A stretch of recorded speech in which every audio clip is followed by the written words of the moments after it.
5 years ago, Marcus got the call he had been waiting for his entire professional life: Vice President of Product. His salary jumped from $88,000 to $131,000, a 49% raise that hit him like a wave of relief. He remembers where he was standing when it happened, in his kitchen, still in his running clothes, holding a mug of coffee that had gone cold. His first thought wasn't about vacations or a new car. It was simpler than that, quieter. Finally, I can breathe. He had been grinding since his mid-20s, late nights, weekend sprints, skipped vacations.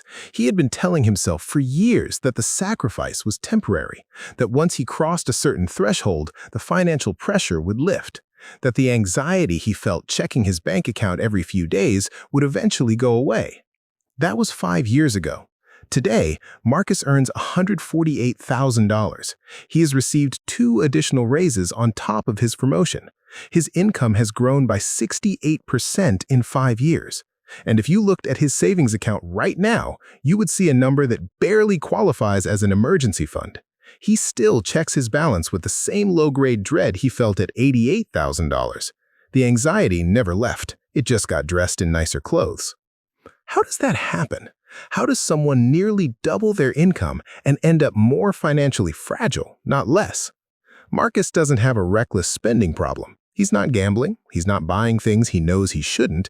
He just made a series of completely reasonable decisions. He moved into a bigger apartment in a nicer part of the city, $950 more per month. He leased a car that matched his new title, $420 more per month. He started eating lunch at the kind of places his colleagues ate, upgraded his wardrobe for a job that suddenly required him to look the part, and started taking one international trip a year instead of the budget domestic ones he used to manage. None of it felt excessive. Each decision felt earned. Each upgrade felt like the natural consequence of working hard and finally reaching the level he had been climbing toward. But here is what Marcus never calculated. Here is what almost nobody calculates. My name is Phil, and I think obsessively about the gap between earning more and having more. If you've gotten raises over the years, maybe significant ones, and yet feel no more financially secure than you did before, if you look at your income and your bank account and genuinely cannot explain how those two numbers exist in the same life, then stay with me, because what I'm about to walk you through is a formula that will permanently change how you see every spending upgrade you ever make. I call it your lifestyle inflation hourly rate, and once you calculate yours, the word affordable will never mean the same thing again. Here is the core problem, and it's subtle enough that most people never catch it. We measure income in annual terms. We experience spending in monthly terms. That mismatch is not a coincidence. It's the psychological gap that lifestyle inflation lives inside. When Marcus got his $43,000 raise, the number felt enormous, transformational.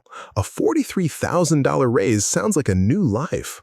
But when he upgraded his apartment for an extra $950 a month, that felt manageable, comfortable even.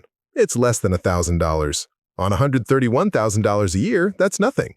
Except $950 a month is $11,400 a year. His $43,000 raise just became a $31,600 raise with a single lease signed on a Sunday afternoon. But we're not done, because that's still thinking in dollars. Let's think in hours, which is what money actually is. Marcus works roughly 2,080 hours per year.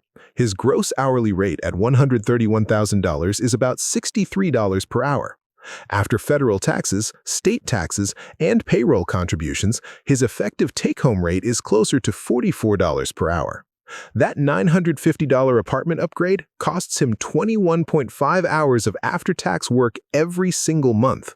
That's 258 hours per year. 6.5 full work weeks every year, not to build wealth, not to invest, not to create any kind of security or freedom, just to maintain a nicer apartment that he is rarely inside because he's always at work earning the money to pay for it. Let that sit for a moment. The gym upgrade isn't $130 more per month. It's 3 hours of monthly labor, 35 hours per year to access a more aesthetically pleasing building with the same equipment.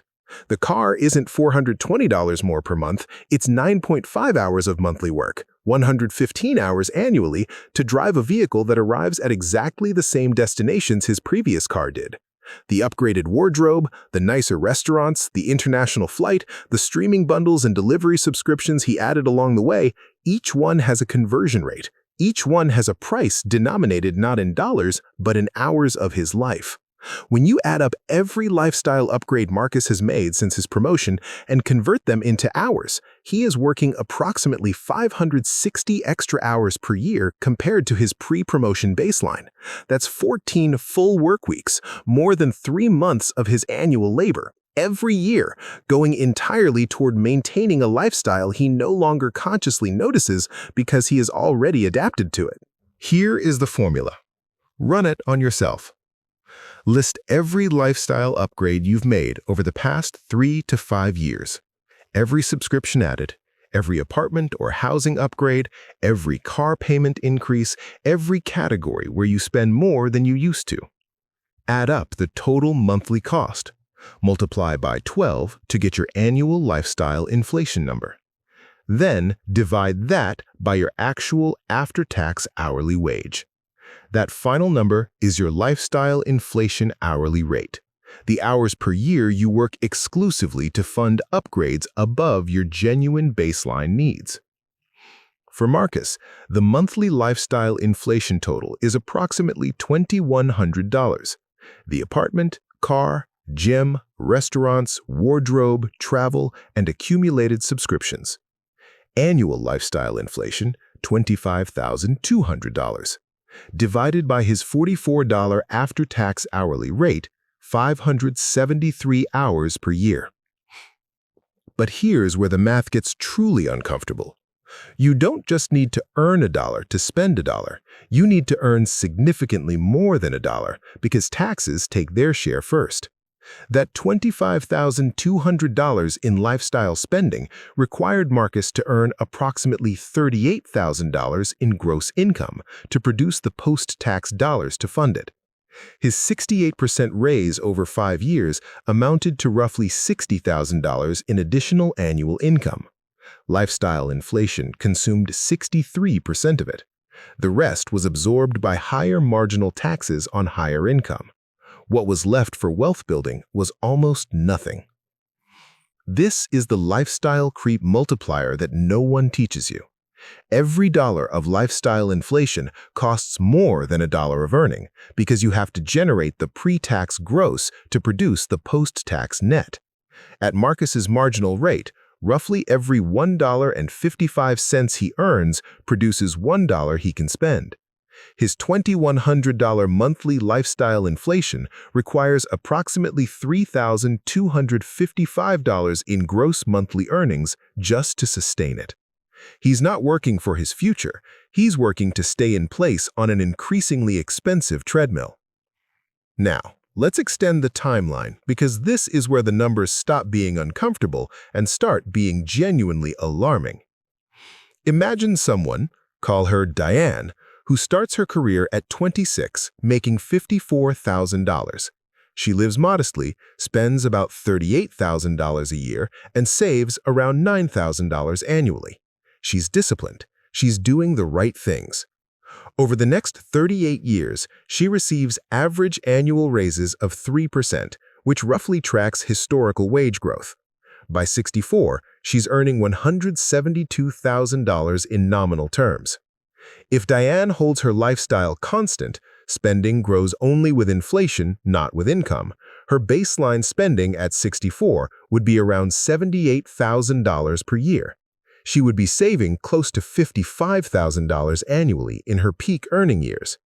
Her total accumulated wealth over those 38 years, assuming 7% real returns on investments, would land at approximately $4.1 million.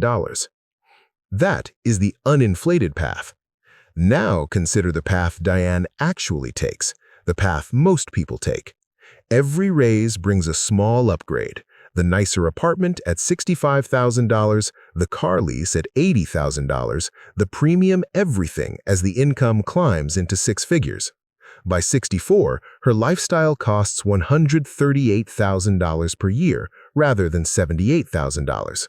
Her savings rate barely moved despite her income nearly tripling. Her accumulated wealth, approximately $870,000. The gap between those two versions of Diane's life is $3.2 million. And embedded in that number is roughly a decade of additional working years.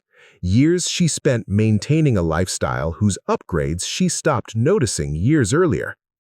Every hour of lifestyle inflation hourly rate that you pay in your 30s and 40s does not just cost you those hours, it costs you the compounded future value of every investment you didn't make with that income. The math is merciless, and it does not negotiate. I want to be direct about something, because I'm not interested in telling you that all comfort is waste, or that you should live like an ascetic until retirement. The question is not whether to enjoy your income. The question is whether you are doing it consciously, with full awareness of the exchange rate, or whether you are drifting into permanent financial commitments without ever registering the true cost. Marcus didn't sit down one evening and decide, I'd like to trade 560 hours of my life each year for a nicer apartment, a better car, and a gym I mostly feel guilty about not using. He experienced each upgrade as a single, reasonable, one-time choice. He is paying for all of them as ongoing, compounding extractions of his time and freedom. Behavioral economists call the underlying mechanism hedonic adaptation, the well-documented human tendency to return to a baseline emotional state regardless of improved circumstances. Marcus was genuinely thrilled about his apartment for about 10 weeks. Then it became normal. The upgraded feeling evaporated. The $950 monthly payment did not. The pleasure is temporary. The cost is permanent. Here is how to take it back. Step 1. Calculate your actual number. Run the formula. Confront it. Most people have never converted their monthly expenses into hours of their life. When you see that your combined lifestyle upgrades total $1,400 a month, and that at your after-tax wage, that represents 480 hours of work per year, the abstract becomes visceral in a way that dollar figures alone never achieve. Step 2. Apply the direct trade test. For each upgraded expense, ask whether you would specifically choose to work the required hours for that item. Would you work 35 hours this year specifically to access the premium gym? Would you work 115 hours this year specifically to drive this car versus a less expensive one? Step 3. Selectively downgrade. This is the hardest step psychologically and the most powerful financially. Every $100 in monthly lifestyle inflation you eliminate at a $40 after-tax hourly rate returns 30 hours of your year. Step 4, and this is the one that separates people who earn well from people who build wealth. Protect the gap. When a raise comes, the default behavior is to upgrade. The intentional behavior is to calculate what that raise is actually worth after taxes, refuse to let your lifestyle inflation hourly rate increase, and redirect the delta into assets. A $12,000 raise, held rather than spent, is roughly $7,800 after taxes. Invested at 8% for 20 years, that becomes approximately $38,000. Do that for 10 consecutive raises, and you have not just more money, you have options. You have the ability to say no to jobs you hate, to take risks, to work less. You have the only thing that salary alone can never buy you: freedom.